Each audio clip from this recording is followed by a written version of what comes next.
assalaamu aleykum wa rahmatullah. taalif bi ñu ngi ko def ci xarfu yaa. chatri yi nekk 24 abyaat yi nekk 12. mi ngi jógee ci soppey saa fitna mi ngi ko jëmee ci mbokk mi di saa baadoola warkat bi.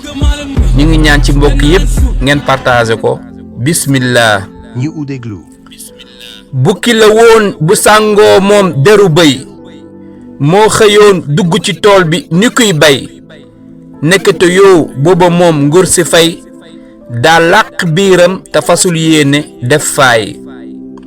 naka jekk daa duggoon ak kiiraay làq paakaam fa seene doon kiiray di matt di ëf ba noppi tegsi di raay wéeru ci ku sell ki te naan ko yaay sama kiiraay man nga ma kilifa def naa la ngay sama kiirlaay ndeysaan mu fonk ko lool ba di ko digal sax ay muslaay gore kàddu ak diina la teg muuraay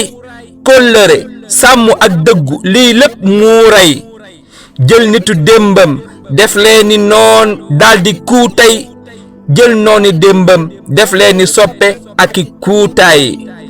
ay waxu démbam soreeg yu tayam ni ñetti ab dog njiit laay su booxuma kii toskare ñeewal na ñiy jéem lay